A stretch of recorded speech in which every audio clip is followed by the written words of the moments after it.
it's become much more, we acknowledge their talents much more and their potential. Isn't that right? Well, they were labeled disordered, but now we're beginning to understand that they're actually reordered. So they're not disordered, they're reordered. Yeah. That's great. That's really good. Yeah. And it's really looking at those talents, really. And part of it, part of my interest in these kind of children is they have this unique innate intelligence, but the school is not allowing that to actually cover. The schools aren't allowing that to be utilized. So, you know, it's like looking at all of that, really. Yes. Oh, it's absolutely fascinating. You're very welcome, those new people who've joined us. I was just saying that Alweena has written a couple of more books, and she's doing a lot of stuff online. She's doing, she's training people in physical literacy. Her website is childcentermethod.com if you want to explore this further. You're also doing online retreats, I gather, and kinesiology. So it's extraordinary how we can do all this online. It's fantastic. Yeah. So I think we can probably start. I think most of you are familiar with Zoom at this point. If you go to your speaker view in the top right-hand corner, you'll be able to just see Alweena and the slide or video presentation. And then you can come back to gallery view for the questions. So over to you, Alweena, if you want to start. Okay. So I've basically been working with children for the last 40 years, initially as a teacher. And then I really began to get interested in why there were more and more children not being able to access the information I was presenting. And then because of that, I ended up doing some research and looking at whether a lot of these children who were failing, whether there was a different way of actually teaching them.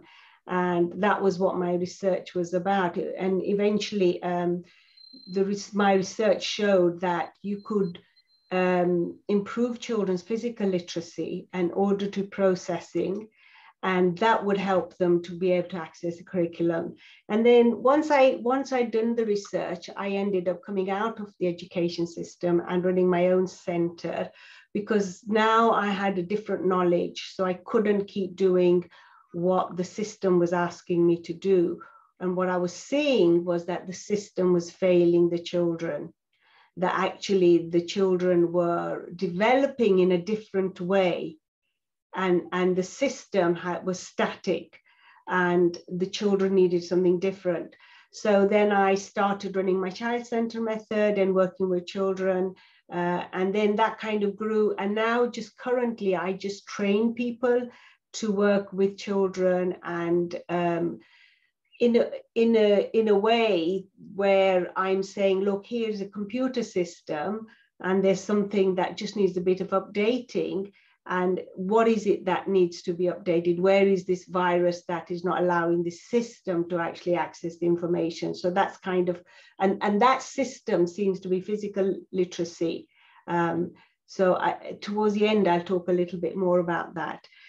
But in all of this, I have worked with many, many individual children. And over the period of all these years, I've just been astounded at these children, really.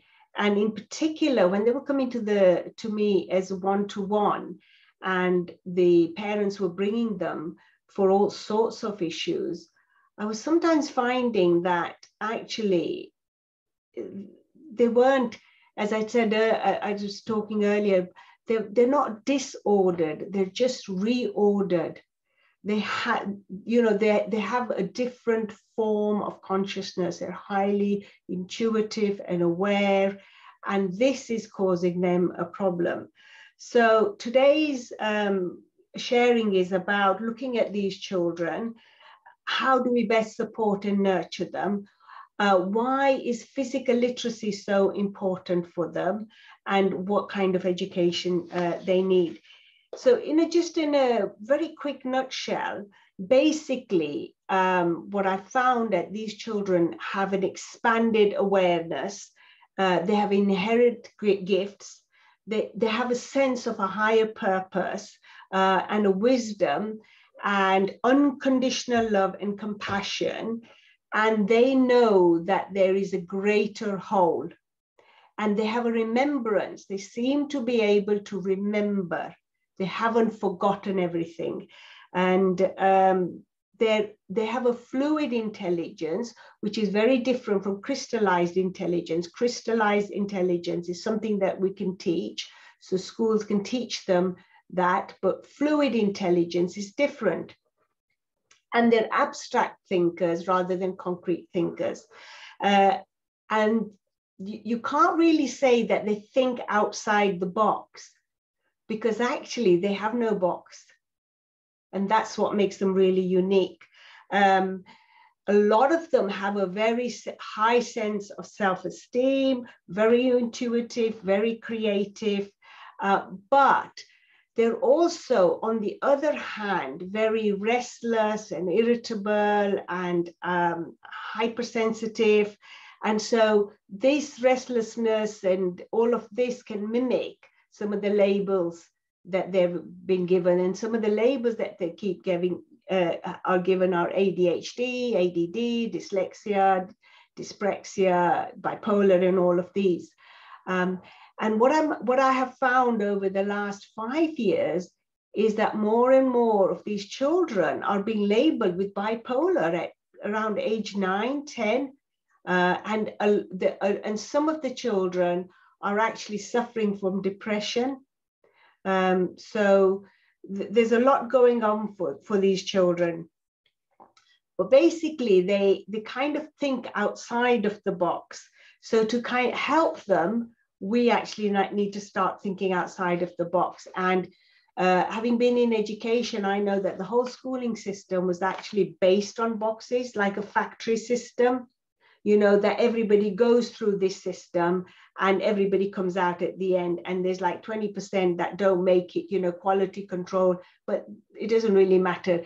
The education system has been the same for over 100 years. Nothing has changed in the education system, which is unbelievable when you think about how technology has changed.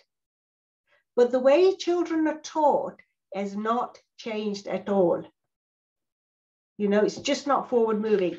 So to give you a taste of how amazing these children are, I'm going to start off with a video clip of a girl.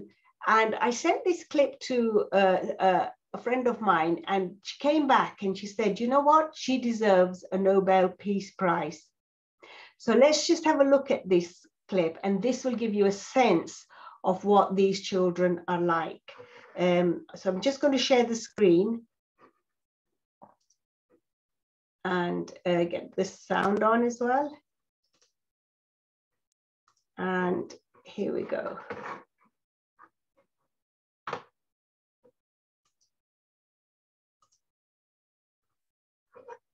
No one else than me. Mom, are you ready to be his friend? Yes. Try not to be that high up to be friends. I want everything to be low, okay? Okay. Just try your best. I don't want you and my dad to be replaced and meanies again. I want you and my dad to be placed as settled and be friends. I'm not trying to be mean. I just want everyone to be friends. And if I can be nice, I think all of us can be nice too. I'm not trying to be mean, but I'm trying to do my best in my heart. Nothing else than that. I want you, Mom, my dad, everyone to be friends. I want everyone to be smiling, not like being mad. I want everything to smile, especially when I see someone I want them to smile. Especially Nana, everyone. I want everyone to smile. And if that's for my dad and you, Mom, I think you can do it. I think you can settle your mean heights down a little to short heights. Then it's both, okay? I'm not trying to be mean. I'm not trying to be a bully. I'm trying to be steady on the floor, not way down, on straight, on the middle where my heart is. My heart is something. Everyone else's heart is something too. And if we live in a world where everyone's being mean, everyone's gonna be a monster in their future. What if there's just a little bit of persons and we will eat them, then no one will ever be here. Only the monsters in our place. We need everyone to be a person. Everyone, including me and my mom, everyone. I just want everything to be settled down. Nothing else. I just want everything to be good as possible. Nothing else. Thank you, Tiana. Okay, well, you can see from that actually. Sorry, I'm just there. You can see from that. Are you ready to be his friend? Yes. He doesn't want to stop sharing now. That's really interesting. You know what? If you actually listen to that and listen to some of the great gurus, there is no difference. Ash, and where are you from? I am originally from Northern California, Turlock. And how young are you? I'm 22 tomorrow. Wow. Doesn't seem to want to stop sharing. If you look at that clip and look at some of the great gurus and what they talk about, that is exactly the same message. There is no difference in that message, really. And how does a child of that age know that? You know, this is what I mean about this greater sense of whole. So I'll be sharing a lot of other children that I've come across that have this real amazing sense. I had a friend of mine, and she just had a baby, and she said to me, you know what, her 4-year-old went up to the little baby and said to the baby, quick, tell me before you forget. And I think some of them have a sense that we forget, that we come into this physical body and we forget. And they have a real sense of being at one with Source. So they have a role for us, actually. We seem to think that we are actually teaching them. But to be honest, what I find, and even as a therapist, they were actually teaching me. They were just amazing. And often they were bringing their parents to me because they could see something in their parents. So, and an example of that was I worked with this, a boy called, I won't give you his full name, but his name meant being true. And he didn't like his name. He didn't like his full name. And his name was Solomon. And when he came to me, I said to him, do you know what your name means? And he said, yes, I do. And I said, well, isn't that an amazing name then, you know, to be the truth? Isn't that amazing? And he said, not really. He said, because when I am truthful with my teachers, I get told off. He said, I asked today, the teacher asked me something and I was completely truthful and I got told off for that. So it's not a good name. But anyway, we did some work around it. And eventually, and I used kinesiology and we got to the point of source and we cleared all of that. And eventually he said, oh, I can see a light. And I said, what is that light? He said, oh, he said, it's getting bigger and bigger. He said, I think it's God. And then he said, no, I don't think so. I think it's aspects of God. And he was 9 years old and he was talking about aspects of God.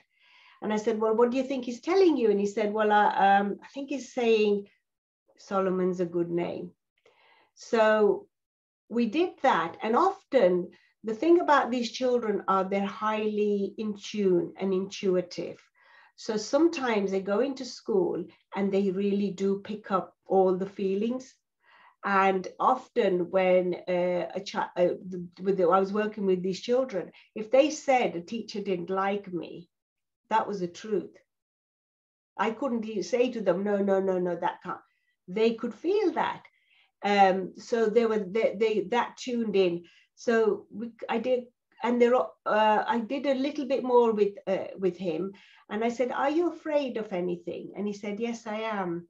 He said, at night, sometimes I feel this really dark black thing. It's like a dark black energy.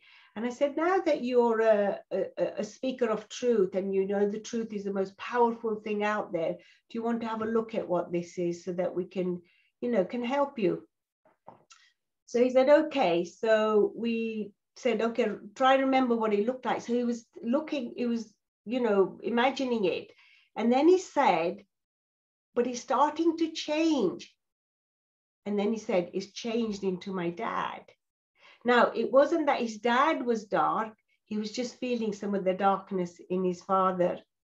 And that's what they tune into. They tune into you as parents. They tune into their teachers. They tune into the adults. Often the parents are complaining that these children go into school and they seem all right at school and they're coming back and they're exploding at home, because what's happening is they're picking up, it's like they've got an internet that's too wide open. So the broadband, everybody's connecting into their broadband. And often what it is their crown chakra is open and they are just collecting all this information. And sometimes they don't know whether this stuff that they're feeling is their own or if it's somebody else's. So what is their role? Their role is actually to try and help us move away from our stories and from the old energy. Because what is going to happen with schools, lots of people, including myself, I did a PhD on trying to show the government on how we should try and help children and educate them in a different way, but the government's not really interested. Their role is going to be one of actually changing the schools, because so many of them are failing in the schools. They're going to force a change in the schools. They've come in with this higher consciousness still very intact. And they've come into these bodies that have very high frequency. But the problem with that very high frequency is they're not completely grounded in their body. So that's why I talk a lot about physical literacy. It's like they've not quite landed in their body. And so they're in this vehicle that they're not completely in control of. And then that doesn't allow them to access what they need in terms of schooling, for instance. It makes it really difficult for them. So they're reordered, but the schools now need to follow the way that they need to learn, and not the other way around. So one of the things about them is because they're so intuitive and so able to tune into you, they can pick up your stories and your incongruencies. So the older, the parents really can't say, do as I say. Parents have to do as they want them to do. They have to become really authentic, because these children can really, really tune in. And apart from my learning and working with other children and doing the research, I had a son, or still have a son actually, who is very tuned in. And he just used to astound me about his ability to actually tune in. And that could cause him angst. But to help him, It was not about going and helping him. It was actually helping the family unit. It was clearing everything from the family unit. So they have come to change the institute. They will change schools, because currently there's 33% of children that are failing in schools. And that's a very high number. You know, when I first started teaching in the 1980s, I'd get one child in a classroom that was struggling with learning. Everybody else seemed to manage. But you go into any classroom now, and a third of these children are really struggling. And so they have really come to change that. They've come to change religion in terms of moving away from these fundamental beliefs and practices to more spirituality. And the problem with them is they're really highly intuitive, and they have this kind of high spirituality, but their emotional side is not matched with that. So they're like wise old heads on a young child's body. And so there's a lot of acting out and temper tantrums and irritability, because they don't, I mean, that little girl had the language to be able to express what she was feeling. But often a lot of them are feeling exactly like her, but they don't have the language, and so they act out. The feelings just overwhelm them. And basically, one of the things that they've come to do is to move us away from our tribal consciousness into individual consciousness, so that, you know, the individual matters, which is how they're going to end up changing schools, because schools are not really interested in children as individuals. They're just interested in just putting this knowledge on them, you know, and sending them out. When I did my research, I just said, why aren't schools child-centered? You know, why don't we look at the individual child and work with the child? Why do we think that actually the information comes from outside and we just are supposed to open their heads and pour in this information?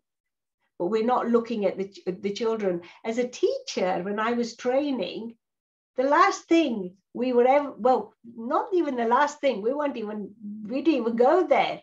We are supposed to be educating children. Education happens through the brain. We never learn a single thing about the brain.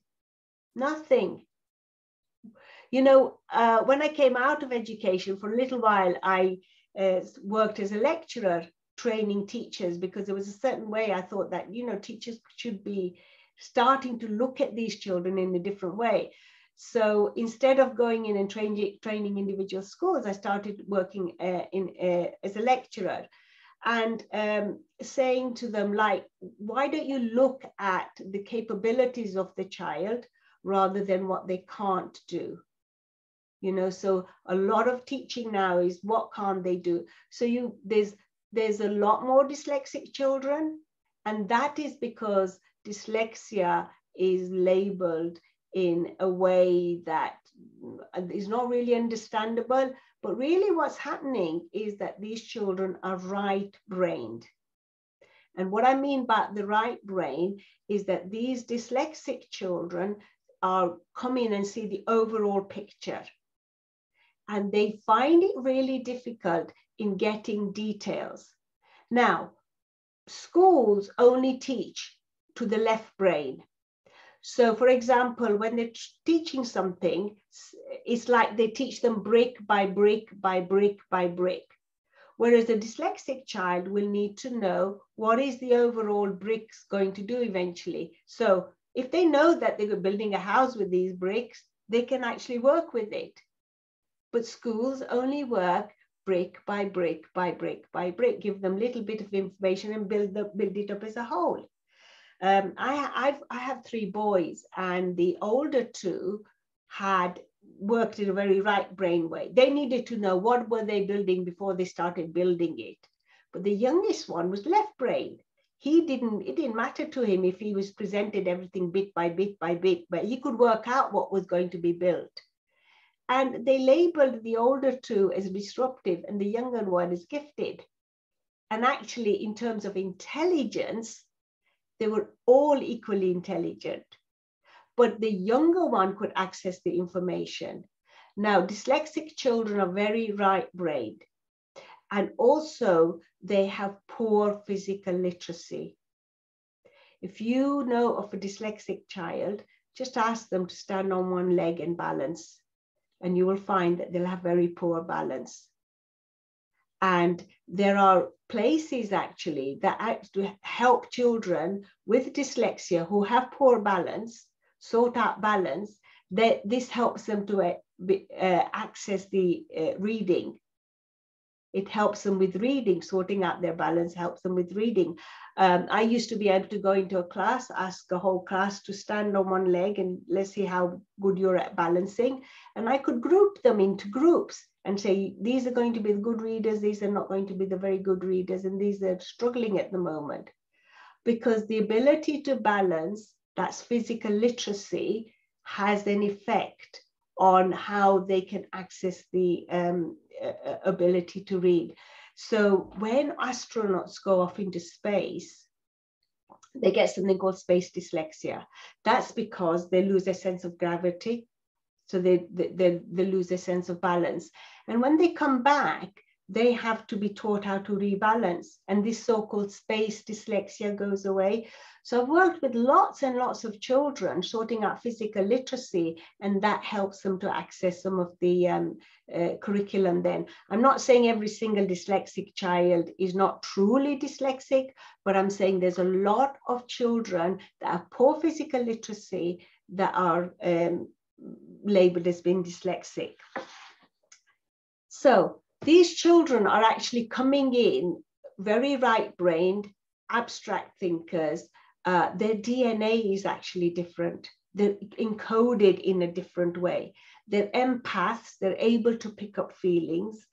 They know when you're denying your truth, you know, and they are really in touch with their own truth. They know what the truth is. This little girl knew what her truth was. Nobody's going to ever have to teach her. I remember working with a little girl, 5 years old. Her name was With, and she was from Dubai. And With means love. And her issue, her mother brought her to me because her issue was With wanted to know why everybody couldn't love her, why she couldn't love everybody, and why everybody couldn't love each other. That was her question at age 5. You know, that was that was really causing her an issue. So we worked with that. She just knew, and she was called after love. There was another girl that I worked with. Her name was Nefertiti, and she was dyslexic or labeled as dyslexic. And she told me that she was dyslexic in some classes and not in other classes, according to whether the teacher liked her or not. So she could read in some classes and not in other classes. And so that wasn't a true dyslexia. What she was picking up was the energy of the teacher and what the teacher was feeling about her.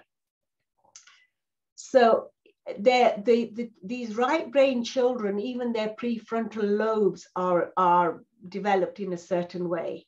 All right. So they're also highly intuitive. They have this real deep sense of the most important thing is the truth. The most important thing is love.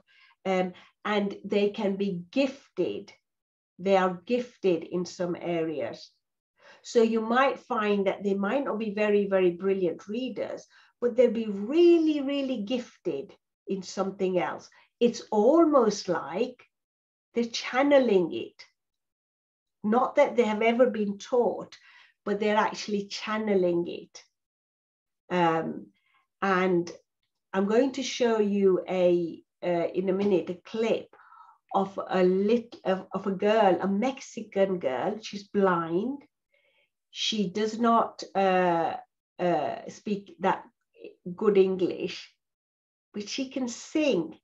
and she seems to be channeling. And this is what some of these children are like. They'll have a skill, and then you think, how is that possible? Whether they're fantastic dancers or fantastic musicians or fantastic singers, when they're actually singing, you're thinking, how is this possible? It's almost as if they're connecting up to some great broadband to bring this through. So we're going to have a look at this, this video. So I'm just going to share the screen again.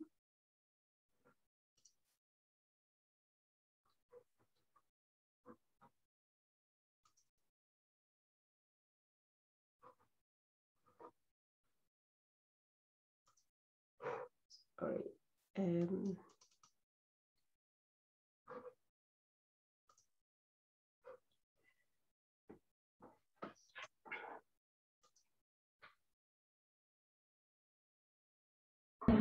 You know you dream of, and I will sing you joy and laughter names.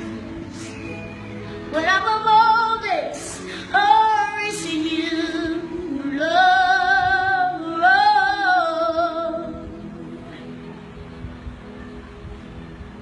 And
So that is really incredible, because you can see,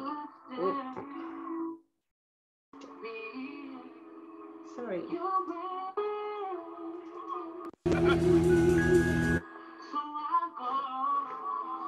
Sorry.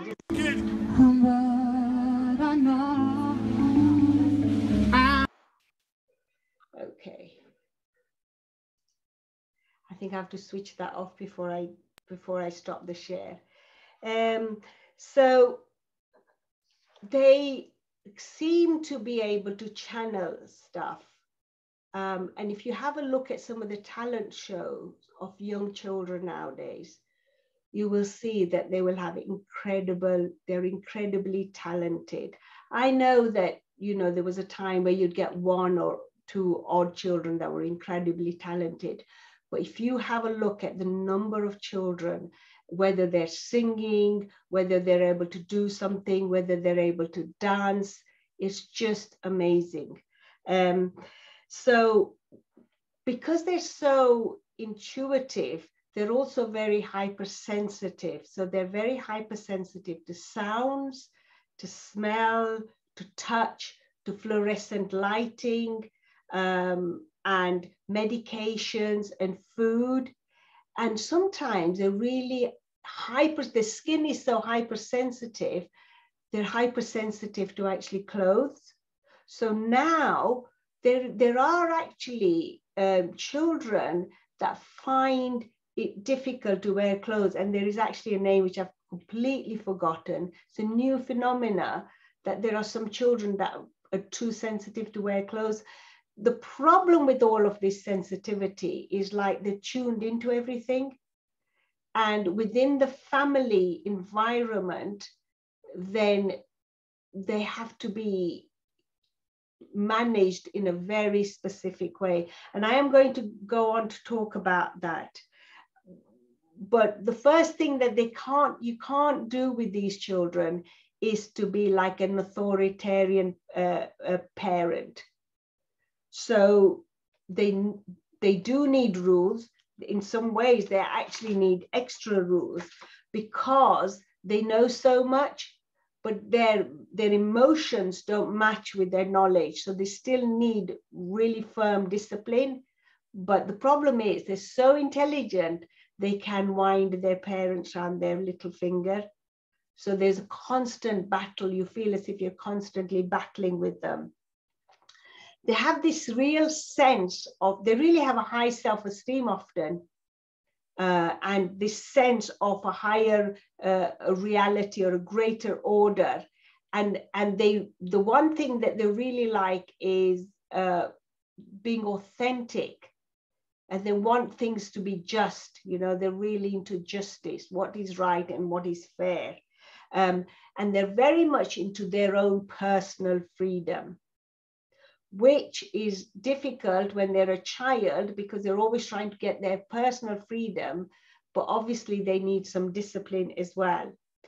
And one of the things that they really can tune into is when their parents are not present with them. Which, you know, if we think about the technology that we have right now, often parents are on the phone, but these children can really sense it. They can sense what's going on with their parents and also when they're not present. And some of these children are really looking for, the parent seems to think that the child is constantly looking for my attention. But it's not the attention that they're looking for. They're actually looking for their presence. So you can be in a room with a child, but that child, because they're so in tune, knows that you're not in the room with them. So one of the things that parents are beginning to find is that they have to really be with the child and not say that they're there in that room, because these children can really feel that. And it's better to just be with them for about 40 minutes and really be present, and then just say, look, I'm actually not, I've got to go and do something, than to kind of go through this pretense of I'm with you. Some of these children are now starting to speak at 2.5 years old. And in a little while, I'm going to show you a clip of a 3-year-old, a 3.5-year-old, who is having a proper debate and an argument and really standing his ground. It's the language is just immense. And some can just read, like 3.5, they can read. So even if we're looking at the very young babies now, just notice very young babies. I know that when I had my own children, it took about 2 days for them to open their eyes. Nowadays, these children are born completely alert, completely eyes open. And also, it used to take a while for children to learn how to focus their eyes. These little babies are looking at you as if they're really looking at you, looking right through you. So they're being born really alert with their head. They've got really good control of their head very early on. You know, it used to take a baby like 2 days to try and focus, but it's just so different now. But because they're so focused and so kind of hyper, this is actually causing a problem, because a lot of these children are acting out. So they're irritable, they can be get angry very quickly, have temper tantrums. Some of them are talking, but it's excessive talking, like always talking. They have thoughts, racing thoughts, and getting information from all over the place. It's like they've got connected to so many different internets. And of course, the way they've been brought up is teaching them that as well. Because, you know, they can't seem to focus on one thing. You know, you see children nowadays, they're always flicking channels or you know, swiping things. The focus, the upbringing is now mimicking the way that their brains are working. But what they actually need is calm. They actually need to get off all of this technology and need to be out in nature. Some of them have really grandiose ideas, but actually some of them achieve them not in the way that you think they're going to achieve them. So I remember working with a 9-year-old, maybe about 20 years ago or less, but I actually met him again when he was 18. Now, when he was 9, I said to him, what do you want to do when you grow up? He said, I want to fly. I remember looking at him and I said to him, I think you'll fly, but not in the way that you think you're going to fly. And he became a basketball player. He was scouted by the Americans. He grew to be 6'4", and he was forever doing these great big jumps.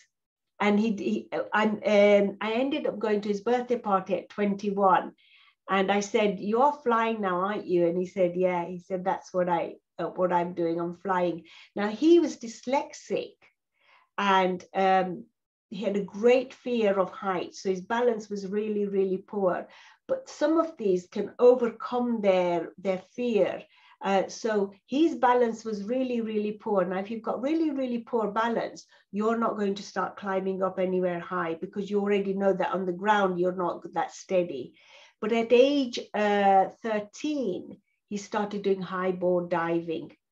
Although he had a fear of heights, he wanted to fly. He would climb up to the very top. And in that moment of the dive, of course, he was flying. To him, that was flying.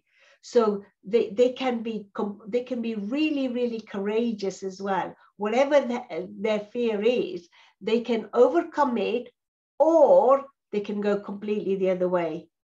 They can be really anxious. So there are a lot of very, very anxious children right now. And yeah, we're thinking it's COVID, but they were like that before. So there's high anxiety amongst these children. I had a student of mine, and she said her 4-year-old suddenly out of the blue turned around to her and said to her, you know what? It's important to love yourself rather than to be pretty. And the mother had a huge issue with her looks. She was completely anxious about her looks. Obviously, she's not going to tell a 4-year-old, but this 4-year-old suddenly turned around to her and said that. A young boy that I was working with recently, he's 9. His mother is a student of mine. And so he's seen me, when she's done one of my courses, but he knew he was going to do some work with me. And he said to his mother when they were out for a walk, he said, you know what? My vibrations are higher than Alweena's. Like, how does he know about vibrations? I just thought that was he knew he was going to work with me, but it was a really interesting thing to say. So when he came along, one of his issues was physical literacy. And I said, we're going to have to do some, exercises and sequences and things like that. I said, you're right. Your vibrations are really, really high. In fact, they're so high, you're not landed in your body yet. And he completely knew what I was talking about. Like, I can talk to them like that and they completely know. There was a girl that came to me.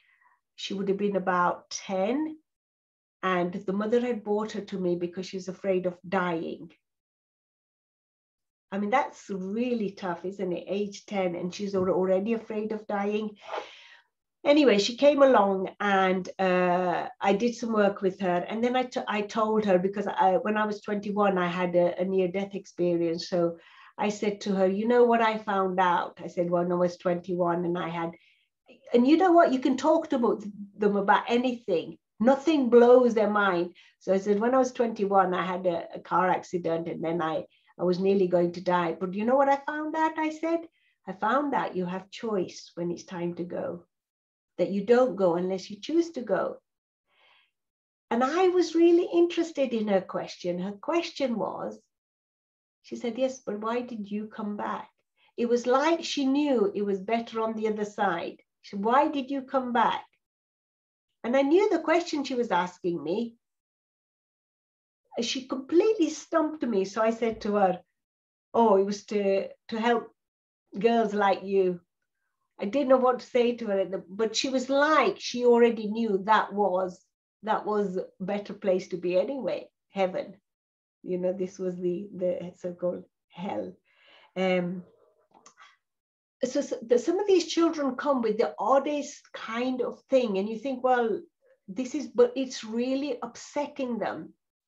So a girl called Poppy once came to me, and her mother said that she really hates Tuesdays at school. And Tuesdays was when they had to play hockey at age 7. And they were playing hockey. And Poppy's problem was not playing hockey. Her problem was, why did they have to play in a competitive way? That was her issue with hockey. She was not really interested in competing. She was wanting to know, why couldn't everybody just cooperate with each other? Why is it that we were having to compete? And when we think about it, the way we bring children up is really crazy. You know, when as adults we go to some course, and the first thing you do is they give you a piece of paper between the 4 of you and say, sit together and get all your ideas together. Yet when a child does this in the classroom, you're saying they're cheating. You know, you're not allowed to talk about anything like that. It's cheating. But when you're cooperation, but that's what they actually want. They actually want to cooperate. They're just amazing at becoming their own therapist as well, once you give them a kind of a little bit of help. So I had a girl called Marcy, and this was the most interesting case I've ever had, because this little girl was sent by the court to me, because with kinesiology, you can muscle test and find out whether there's a truth in the body or not.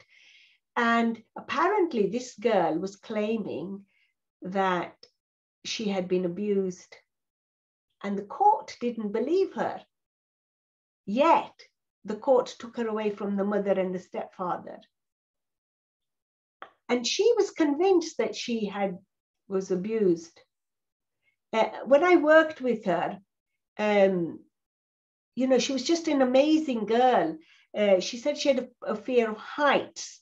So what she did was, there was a elevator, but it was a glass elevator. Every time she went to shopping with her mother, she said, I used to make sure I went up and down, up and down, up and down. And then one day, she asked the big sister to take her on a big roundabout to see if she'd got over her fear of heights. So she was aware of her fears and able to sort them out. She was afraid of the dark. And she told me that one day, I realized that when I close my eyes, it is also dark. And then I stopped being afraid. But you know what happened with her? I did some work with her, and what happened with her, it was actually, she was tuned into her father's abuse. She was sure it was hers. And that's what I'm saying to you about. Sometimes they're so in tune that whatever is going on out there, they feel as if it's happening to them. But it's not sometimes their own stuff. It's like the broadband is open, they're downloading loads and loads of stuff. So it's like the crown chakra is too open. So, you know, Marcy started doing her own kind of therapy for herself.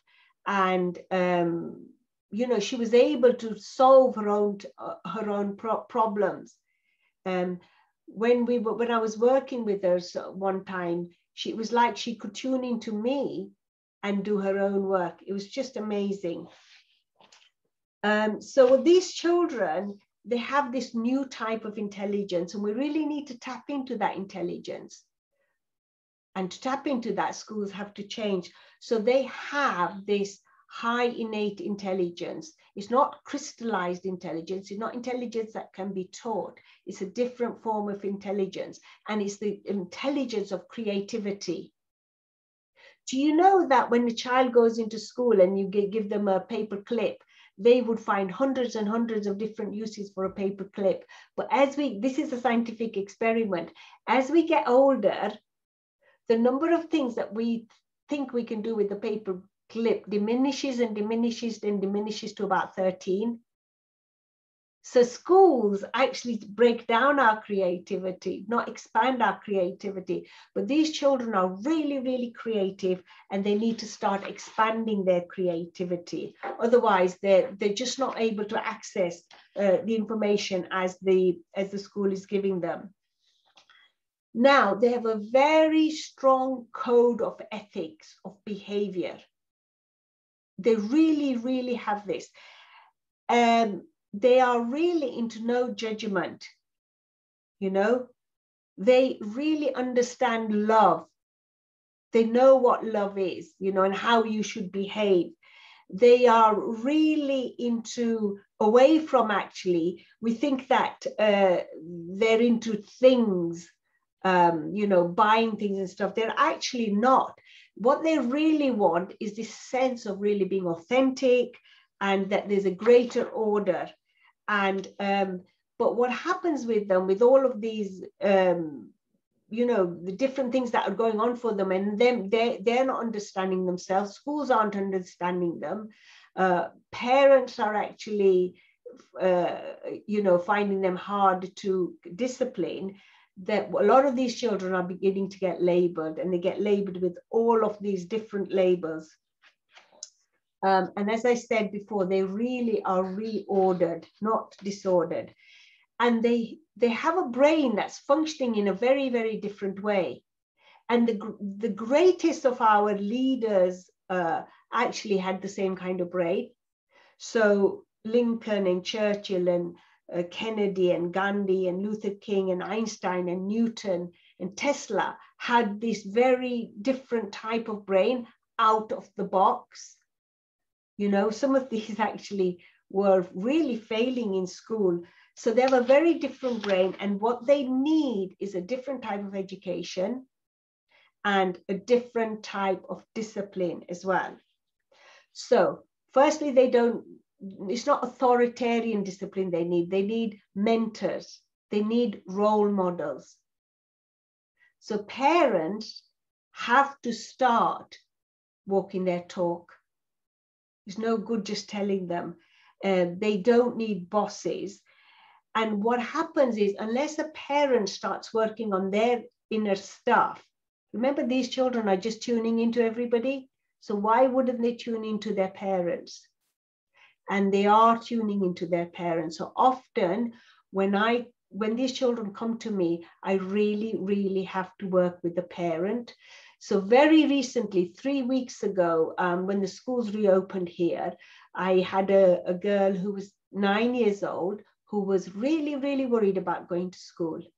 So the mum had booked a session, an online session with me, and I just started doing the work that I do with them. And I couldn't shift it. I really couldn't shift her fear of going to school. So I did a visualization where I said, you know, go and sit in the classroom, and what does it feel like? And she said, that feels okay. And then she told me something that was astonishing. She said, it's not that I'm afraid to go to school. I'm afraid to leave the house. And I said, why are you afraid to leave the house? And she said, I'm afraid of leaving my mother. And her mum has ME.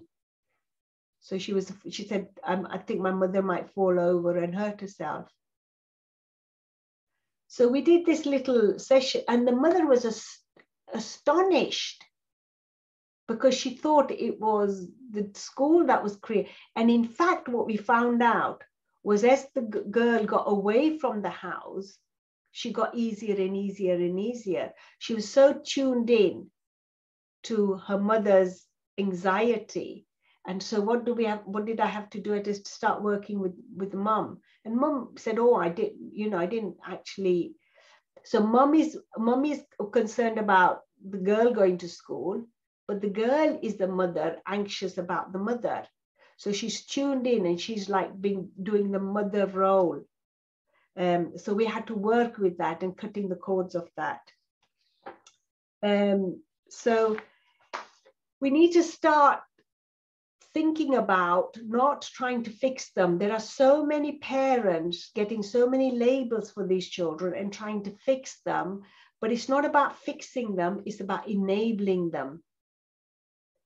I had a friend of mine, and her daughter was finding it so hard to do her homework that the friend, I said to the friend, you have to go to school and say to the school, this is causing too much issues for my daughter, which is causing great amount of issues for my house, you know, and we can't do the homework. So we have to start like speaking up for them. Anyway, for a little while, that the school agreed that she wouldn't have to do any homework. And within 3 or 4 months, she was able to start doing, she was just getting an overwhelm from the homework. And to be honest, as a teacher, I used to hate giving homework because children don't really need more homework. Like if they've done all their work at school, that is it, that's enough. So one of the things is they have a sense of a greater order, and some of them just come in knowing things. So let's have a look at another video about a little girl. We know that so many people have now become vegans or vegetarians. So many people are finding it hard to eat animals, you know, as adults, because we're looking at, you know, how are they being reared and all of that. But let's just have a look at this little girl and her idea of animals, and look at how young she is and what she thinks is going on.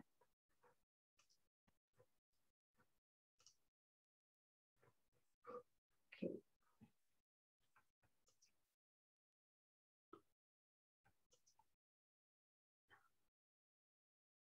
But I don't want to eat them ever again. Oh, do you think, so what will you eat instead? I will eat whatever there's on the table, but not chicken or meat. Why do you think you don't want to do that? Because they're animals and I like animals. So what will we do if we miss eating chicken and meat? I don't miss eating chicken and meat. How about fish? Fish? Yeah. Fish? Is it an animal? Yeah. I won't eat that either. Oh my God. So what? I won't eat animals. Okay. So what do you want to eat? What kind of food do you want to eat? Anything's on the table, but not animals. Why do you feel sorry for animals? Because they're nice, and I know that we cook them sometimes, which is not very nice, and I know we like to eat animals that we cook, but that's not nice for them. Yeah. Do you think they suffer? I think that they don't really like being cooked in the oven.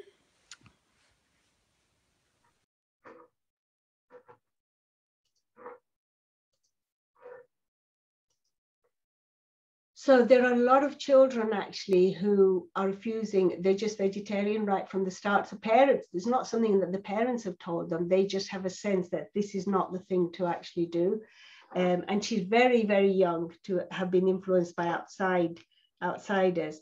Now, because these children are so innately intelligent, but also struggling with finding themselves because they have so much wisdom, it's like this great big intelligence sitting in this very young body, not emotionally overdeveloped, you know, they're still children. They really need to have good sense of boundaries. And that actually makes them feel safe. The problem is, because they're so intelligent, they're constantly pushing the boundary. So the parent is struggling to create a boundary, and the child will constantly push the boundary. More than anything else, boundaries make these children feel safe.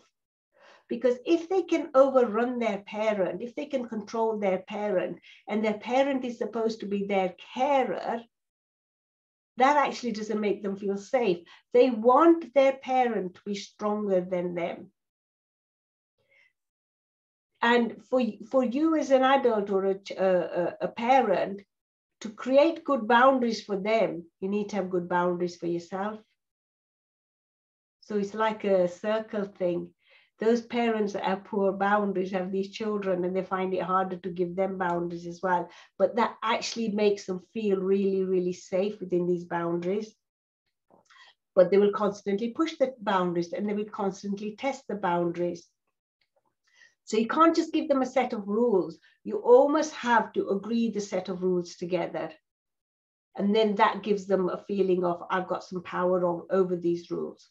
And one of the things about them is because they're so tuning into everybody, they tune into the parents, but they won't really feel safe in their world until they feel safe with you. And if you're not completely grounded and solid, they can feel that as well.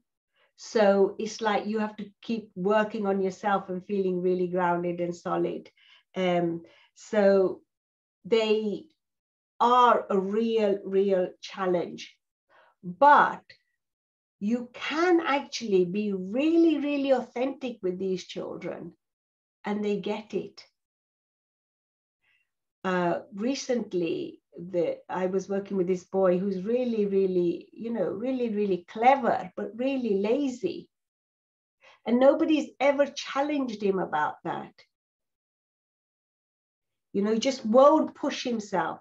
So I just asked him very, very straight. I said, the problem is you're really lazy, aren't you? And the parent was aghast that I asked that question. And he just looked at me and he said, yeah, I am. And it was a revelation to the mum that he understood what was going on with him. So I said, you have to push yourself. You're really going to start getting really bored very soon. You have to really be straight talking with them. You can't go around the houses with them, but you have to be really, really congruent. So to be authentic with them, you have to be authentic with themselves. They really need emotionally available parents. But they need clear, defined limits and guidance, because they are so good at wriggling out of things. And because they're so sensitive, nutrition is vital for them, because they are going to be that sensitive to all sorts of other, chemical additives in food. So they're really, that throws them out as well. And one of the things that they really, really need is to be outdoors a lot, into nature. Why is that? Because they're very, very sensitive. So inside, we are now bombarded with Wi-Fi inside the house. Often these children are really poor sleepers. So one of the things is that the Wi-Fi has to be switched off at night, because this is actually bombarding them. This keeps them very hyper. When they go out into nature, they're getting a rest. Their body is actually getting a rest. They're just tuned into all of these frequencies, and they seem to have hypersensitivity to sound as well. Some of them will actually complain about the buzzing of the fluorescent light because they can actually hear it, or the buzzing of the Wi-Fi or something, some household thing that is actually they're tuned into. So they're very, very sensitive. They have to really, nutrition is absolutely vital for them. Anything that they eat with all these chemicals and additives, they will feel it in their body and act out. And because they have this mind that is grabbing things from all over the place, it doesn't mean that they can't make order of it. They can. They actually sometimes need just some downtime. And they'll be constantly trying to get attention from you. But what they need to learn how to do is to get bored. Teaching a child to be bored, or allowing them to be bored is a really good idea. Because otherwise they seem to think that you're there for their entertainment. But also the fact that they're bored gives these thoughts, their mind, a time to actually rest. So having them constantly doing something, jumping from this to this, to this, to this, is not good for them, because that's what their mind is constantly doing. What they really need is a break where they're actually doing nothing, not even looking at a screen. Boredom is boredom actually energizes them. But one of the mistakes I see with parents is they do not allow this. Boredom allows their thoughts to start, traveling, or, to daydream. That's all good. That's needed for the brain to have a rest. So it's very, very important. And what happens with a lot of parents is they themselves are digitally distracted and absent from the children. So you might see them there with the phone. The child completely knows you're not present with them, and that's where the acting out can happen as well. So these children also seem to have a sense of entitlement. And it's really crucial that this is dealt with properly. I see them and I call them the entitled, children. They really have a sense of entitlement. They're entitled to something. They don't have to work for it. It just comes onto their plate.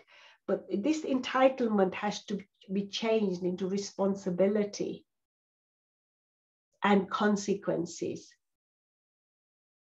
And this is not consequences about being punished, but whenever something happens, whenever they do something, there is a consequence to that.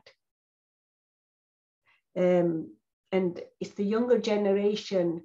I see the younger generation of parents almost being afraid of their children, almost being afraid of being disciplined. So we've kind of swung to the opposite end, people of my age, our parents were very, very disciplined with us.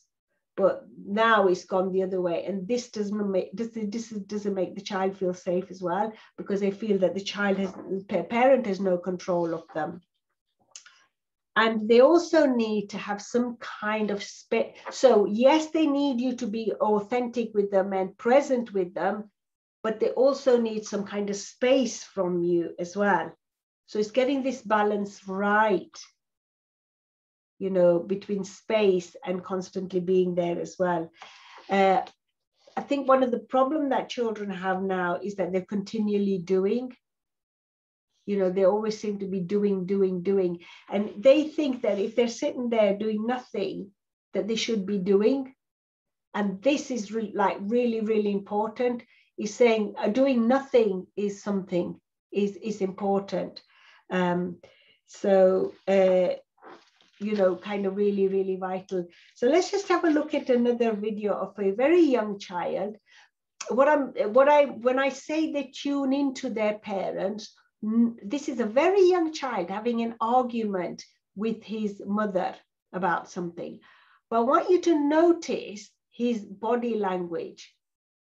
And if you notice his body language, you will see that that is his father. He's almost like his father. He's just tuned into his father and how his father is with his mother. So let's just have a look at this one.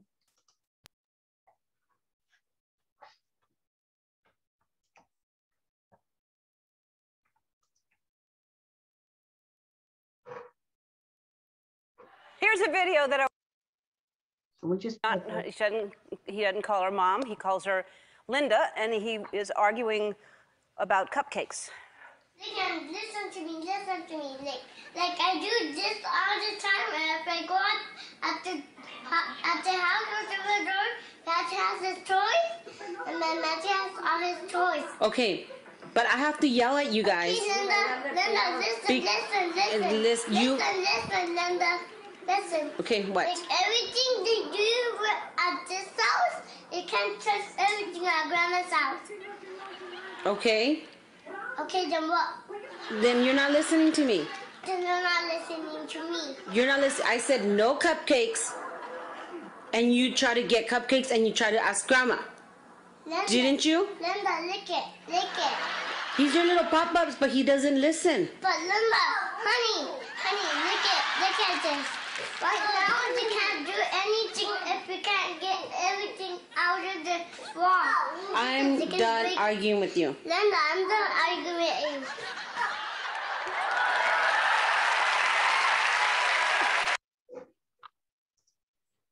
So you could see that he was really he's channeling his father really and calling his mother Linda. Now, because these children have a higher frequency as they come into their bodies, and the body is quite a dense thing in itself, they're coming in with a different vibrational pattern into a physical body. And it's like they're not completely housed in the body. And it's very, very important for them to be actually housed in the body, because if children aren't, they're very anxious. They don't feel in a safe container. So if we think of ourselves incarnating as an energy into a body, we need to be really feel safe in this body. And there's a lot of children walking around in their bodies as if they're driving a vehicle that they're not in control of.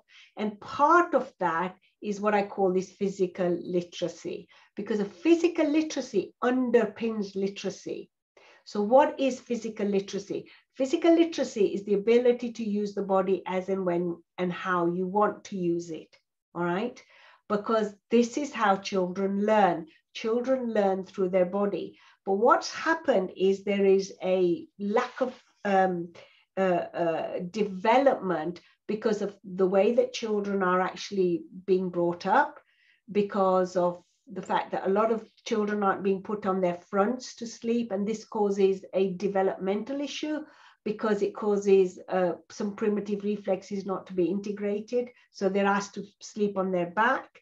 Then there's loads of car seats and walkers and equipment that very young babies are being used to, where what they actually need is just to be crawling and to be on the floor and to start utilizing and using their own body. Now, because they're not getting all of this kind of development, and then what we're also getting is very young children are having lots of technology, phones and iPads, very, very young, and they're not out and about and running.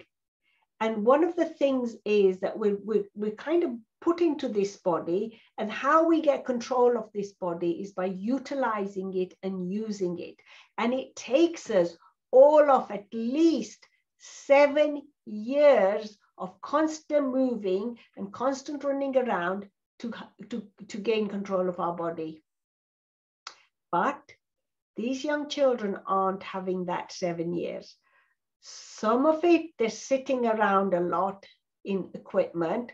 Some of it, they're sitting around a lot in houses. Some of it, they're going to school at 4 years old, sitting around on their bottoms, and they're not having enough playtime, enough playing outside. And all of this is having a massive impact on their physical literacy. So when I did my research on why some of these children were struggling accessing the information, the research showed that if you worked on a child's physical literacy, that it would help them access the curriculum. Because physical literacy underpins literacy. How a child feels in their body, how a child balances in their body affects everything. And if a child doesn't feel completely balanced in their body, and by balanced, I don't mean standing on one leg. Ask a very young child, a 5, 6-year-old, 7-year-old, to stand 2 feet on the ground and close their eyes, and you will notice that a lot of them are swaying. They find it hard to balance themselves on 2 feet.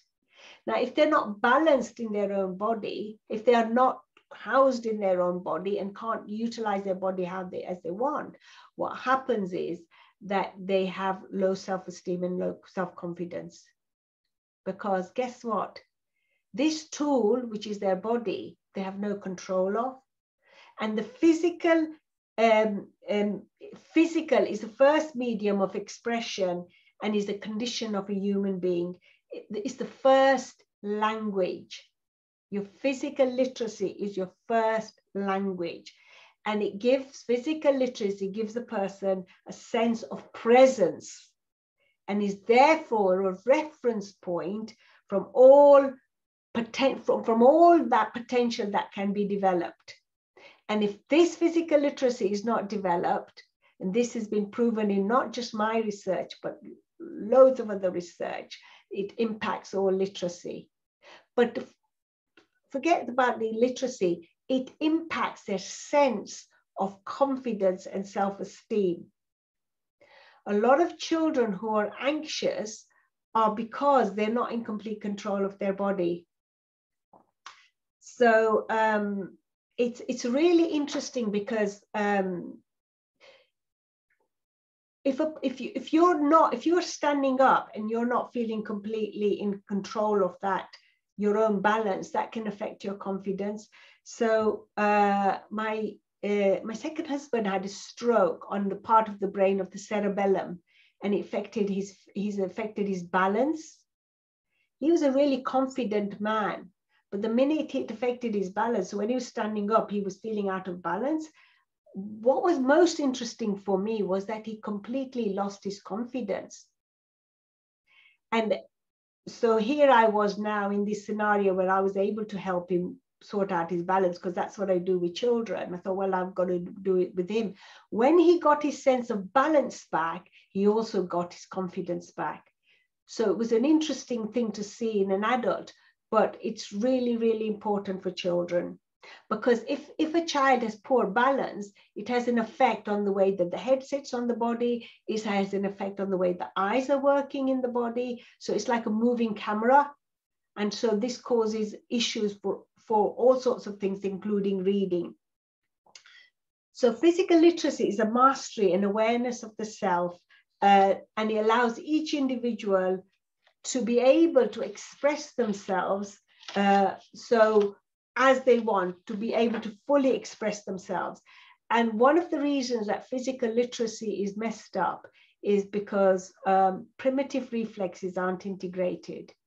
So what is primitive reflexes? Primitive reflexes are there from 0 to 6 to make sure that we survive. And just one example of a primitive reflex is a moral reflex, okay? So we have this moral reflex and we come out, first time, we breathe very quickly because the nature is very clever. It doesn't want this baby to come out and be very slow and calm in their breathing, because it might not start the breathing process too quickly. So you come out with this moral reflex and it's going to make you breathe very, very quickly. And it's going to make you very hypersensitive. It's going to make you very alert, very much in fight and flight. So you can survive, and it's great.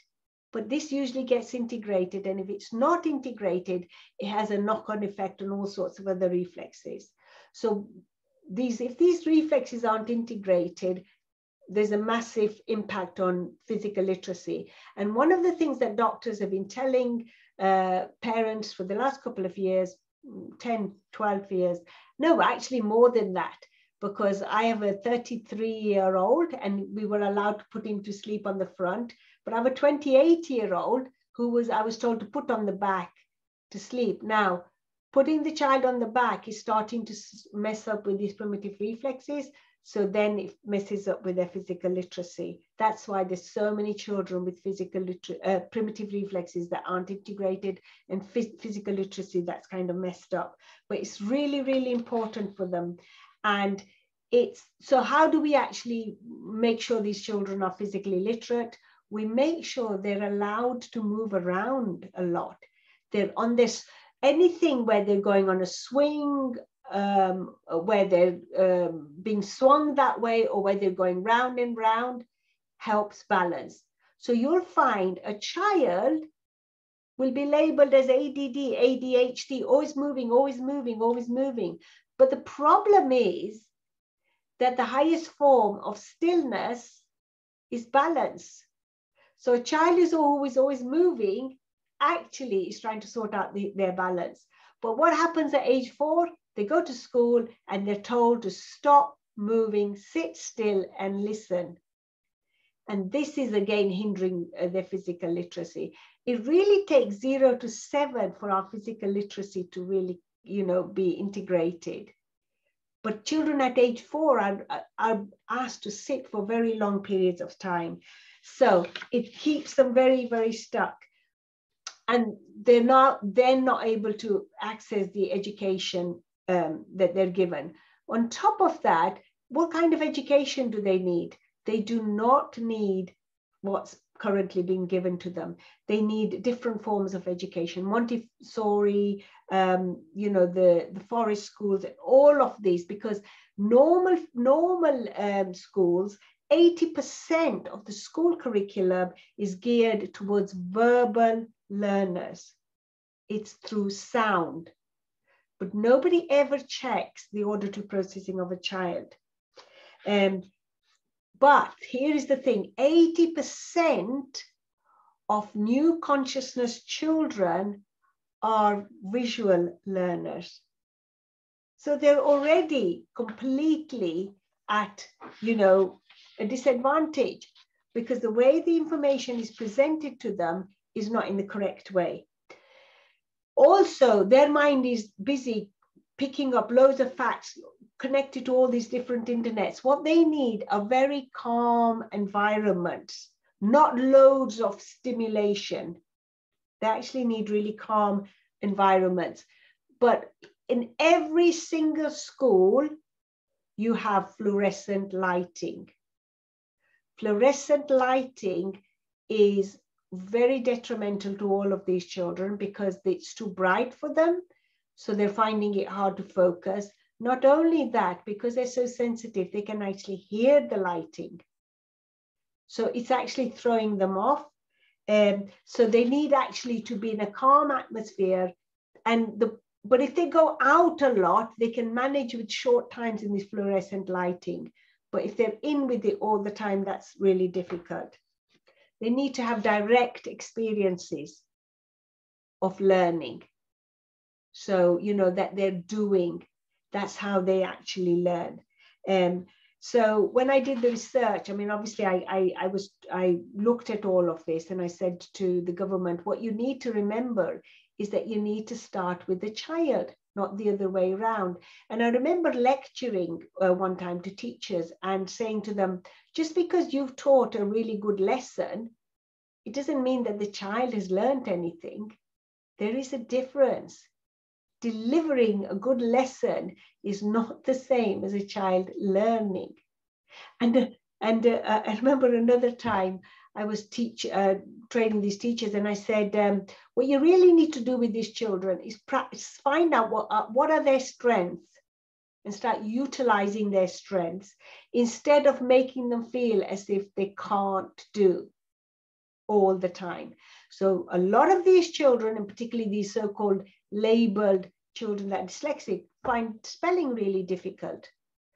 But so much time is spent on that it affects their self-esteem and self-confidence.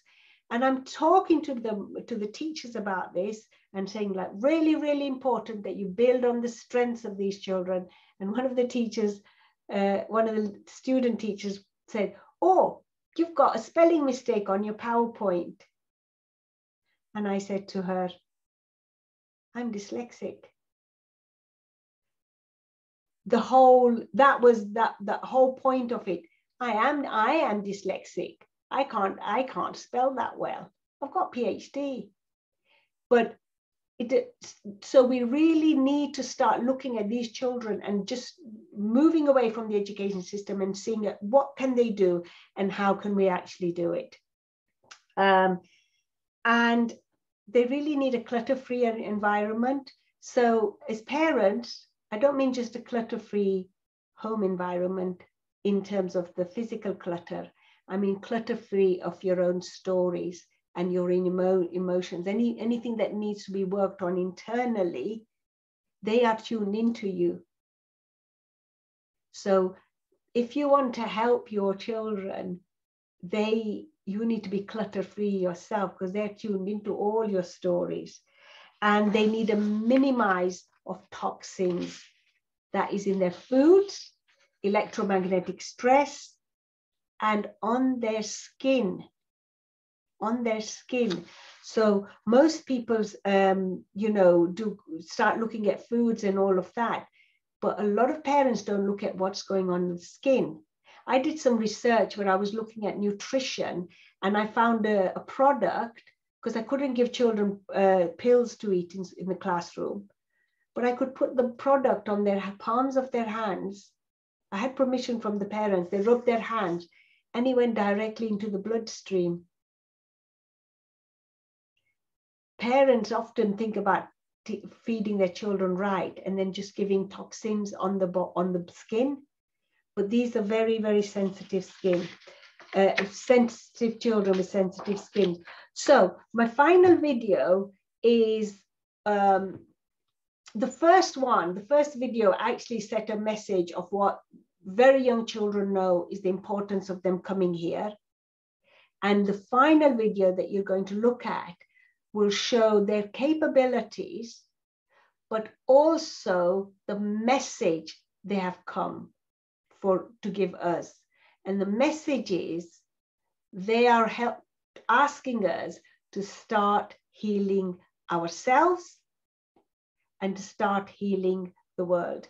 So this is the final video. So let's have a look at this one.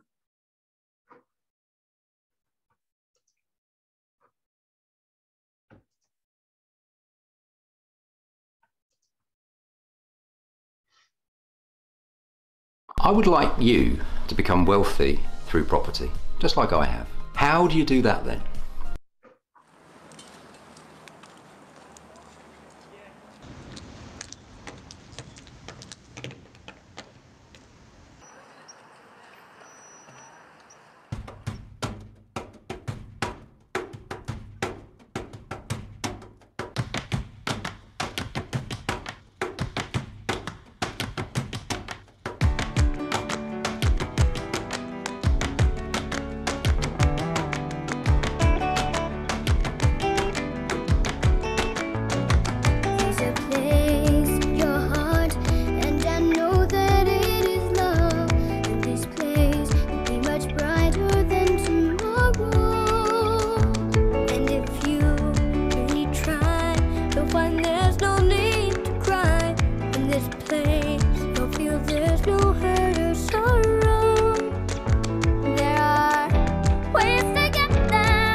animals and plants and humankind as well, so that our future generations can have a story to tell. Protect us from evil and spread the word of good, of peace, love, justice, virtue, and brotherhood. Cause we only have one earth and we can't waste our motherland, so let's move as one force. I think it's time to take a stand.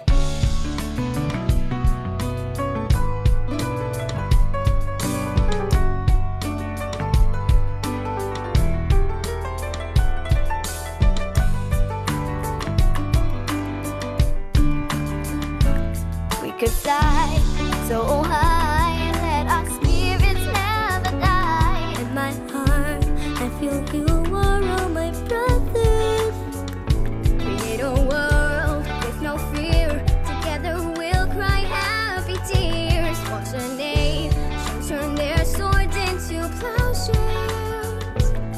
We could really get there if we cared enough for the living. Take a little space to make a better place. Do the world, make it a better place for you and for me. The entire remains from people dying have been getting up for living. Make a better place for you and for me. You know the world, make it a better place. Oh, you and for me and the entire human race. There are people dying if we care enough for the living. Make a better place for you and for me.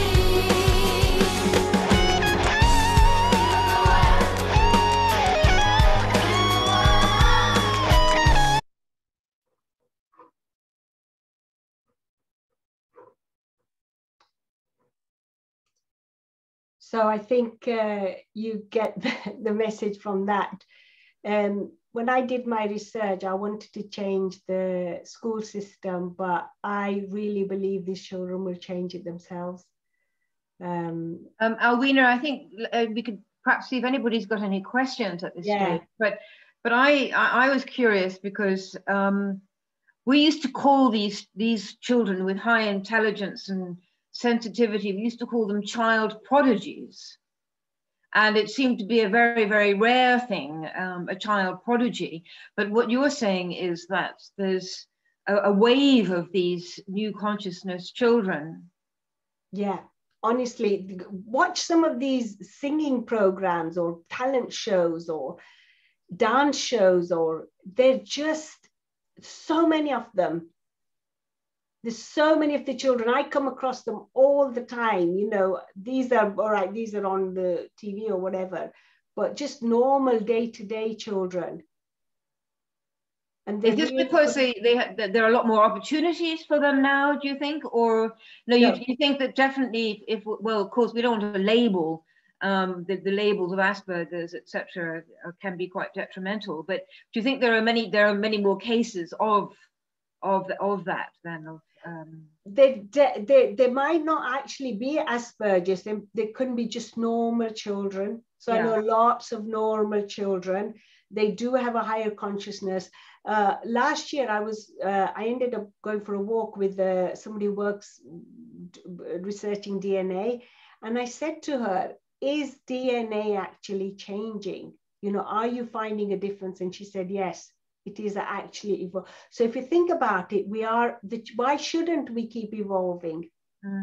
These children are actually evolving and coming through with a remembrance. So yeah, any questions? Does anybody have any questions? If you do, you can unmute yourselves or raise your hand and I'll unmute you, or go to the chat box.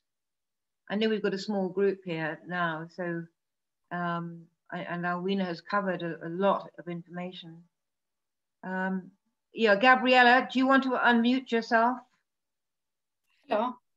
Hi, thanks for all the information. It's really interesting. I just have a question.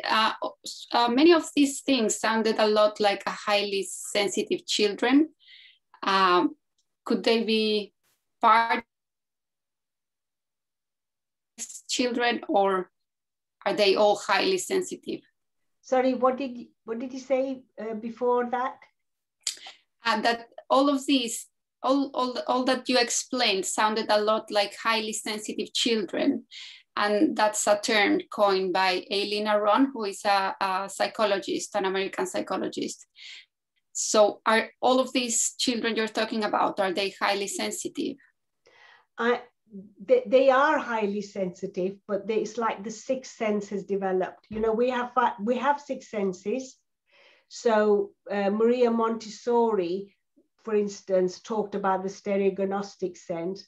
These children have that sixth sense developed. And I'm not just talking about a few, I'm not talking about just the Asperger's or the ones that are already labeled. I'm talking just about normal children that have a real sense of this. And particularly these 0 to 10 children. If you look, you know, the few clips, I've just shown you a couple of clips. If you look at these, if you look at YouTube's, you will see hundreds of them. And some of them are just going, you know, able to go to school, but they're very sensitive. So we really have to begin re-looking at how we're schooling them and housing them and being with them. Yeah, so would you recommend like homeschooling for these kids? It's a better option than mainstream schools. No, I worked with a lot of children with homeschooling. They're missing a lot because one of their issues is they need socialization. Mm-hmm. And I find that they can be really, really lonely because they've got this really like a really powerful brain in a very childlike body. They need that. They need the play. They need to play. So homeschooling is not the answer.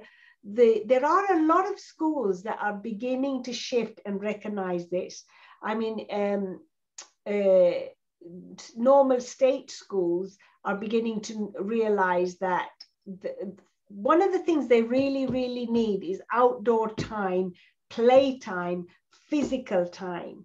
Mm-hmm. So that's what they need. So they can go to school, but do not, I mean, talk to the teachers and say, I don't want them to have homework that's going to take another 2 hours in the evening, because what I want in the evening is take my child out into the park or into the woods or into the nature or play something. Mm-hmm. That's the most important thing for them, to keep them balanced. Okay. Yeah. Okay, thank you. And when they're in nature, because they're highly sensitive, nature clears them, actually clears the children of all this hypersensitivity in terms of electromagnetic stress. We know that. We know for ourselves, when we're feeling really stressed and anxious, if we go out in nature, we feel better. They really need nature a lot. Yeah. And teach them. They say, you know, when you're feeling really anxious or feeling really stressed, go and put your hands on a tree, and a tree will help you. Yeah. And another question, is there a percentage that you have seen in like a mainstream school? I would say 33% now. 33%. Ask any teacher how many failing children they have out of 10. They'll say 3 or 4 children are failing. But that is only failing in the sense of the school. Mm-hmm. You know, you can turn it around, and these children are not failing at all. Yeah. It is really how they are schooled and educated. Mm-hmm. Because if you go and look at how their brain is working, you can utilize that like a Montessori school would. Yeah, or a Waldorf school. Yeah, Waldorf, Montessori, Forest School. So we really need to start opening up the school. 0 to 7. See, a child is not even capable of being able to utilize their eyes properly for small print until the age of 7. So we shouldn't be teaching them to read at 7. We just need to make sure there's a lot more play and socialization. This is really important for them. Yeah. Okay. Thank you. Thank you. Any more questions? Matty, did you want to ask a question? Yes. Hi. Thank you. Thank you so much. This was so powerful. My question is I'm thinking about a little girl that I work with who just turned 8, and she definitely falls in this category. And I started working with her when she just turned 5. And the issue I find is that her parents are very conventional status quo people. They're accountants and corporations, and neither of them grew up with any spirituality. But Harper, the 8-year-old, has this just natural instinct for God and spirit. And we spend a lot of time in the park. We live in New York City. So spend a lot of time in New York, in Central Park in New York City. And so, before she started going to school, because I was with her for 6 months before she went to kindergarten, she was going to a super ritzy pre-K, like 60 grand a year artsy school, then started going to Catholic school for kindergarten. And there was such a dramatic change. And so and I'm very sensitive and intuitive. I have a brother with special needs. So it's challenging for me because I can swim very well in both worlds, and have slowly divested from all things convention and status quo. But when I speak to the parents, it's just like I'm at like level 100 about this stuff and how important it is, and they're at like level 10. And so it's hard for me not to come on like too strongly to these parents who are great parents, but they're just like not in that mindset. So I don't know if you had any tips on speaking to parents who do not have the emotional or spiritual lexicon for everything we're talking about. Is she showing any kind of issues? Yeah. You mean like problematic things? Yeah. Yeah, she's developed, especially in the last year, a good deal of aggression. Yeah. Well, what I would do is have a conversation with the parent and say try and explain to them that she's like an internet, like she's tuning into something that's going on in the home. Yeah. Sometimes you have to be quite authentic with them. Yeah. Okay. Saying that there is actually something going on, and where is this aggression coming from? She's tuning into something. And sometimes the parents have there's a lot of repression and suppression. Yeah. So you have to then say, if you want to really help her, because what's going to happen is she's going to get worse and worse and worse and worse. She's just tuned into that. Yeah. But once they understand that you can be open with these parents. Yeah. Try and be more open. I mean, sometimes it's surprising how you have to broach something and then you think, wow, they actually get it. Yeah, I remember one time a boy came to me, 6 years old, who was afraid of going to school because he thought his school was going to be bombed. But actually what he was picking up was his school was bombed. It was a past life type of thing. Yeah. And I remember thinking, oh my God, I'm going to have to say to his dad something and worrying about it. But then I just said to his dad, look, I'm going to tell you something. This is what's happening. His dad said, oh, yeah. He said, I totally get that. He said, when I get brilliant ideas, I just get it in my dreams. And then it's like going into, I just thought, well, what was I worried about? He just gets that. Yeah. So, that's really helpful. Also, because there have been points where she also has a younger brother. They're both, the parents are like left brain accountants, and both kids are like little artist shaman creature. Like it's wild. And I've said some pointed things here and there, and the parents just like, or the mother at least, like just takes what I say and just applies it immediately, which it's good. So I need to remember that. Tell the parents, or one of them, they need to look at the Ho'oponopono, because Ho'oponopono is all about clearing the self, helps clear the other, helps clear the child. So often I work with the parent and really helps. Yeah, they're definitely you know, so many parents don't even realize that, you know, if a child feels anxious, they're absorbing the parent's anxiety. And it's like, but yeah, I guess I can just say it. And one thing I always say is, remember, you are the environment of the child, not just the house. You are the environment. Yeah. So somewhere in your environment, there is some anxiety or some anger or something. Sometimes I get that because, so especially the mother was the environment of the child, you know, so yeah. Okay, thank you so much. Anybody have any other questions? Jean? Yes, I have a question, and thank you for the seminar. It's really very, very just wonderful. But my question is, are these children, the new consciousness children, how are they reacting to the whole situation around COVID? And I was wondering if there were, I'm thinking, I know a little child, he's wonderful, my little grandnephew, who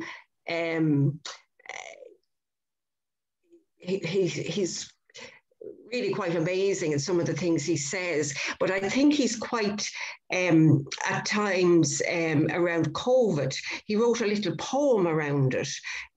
But I just wondered, have you come across, are they picking up on the anxiety that's out there and the anxiety of all the, of all of us adults as well? And would you have any suggestions to help them if they are? Yeah, they are really picking up the anxiety of the adults, really. So, I mean, I just find that they are actually having to have some kind of therapy because they're so anxious. But they're not anxious about the thing, they're anxious about the anxiety of the parents. So there is a therapy that is available that is free called FAB, and it's based around color, and it's very, very simple, and that is really, really useful. I mean, if you contact me, I can direct you to the website, and they're actually doing free sessions for children because of the COVID. Yeah, it's one of the techniques I use as well, and it is really amazing. But they are just tapping into our anxiety, and then they're going to school and tapping into the anxiety of the teachers.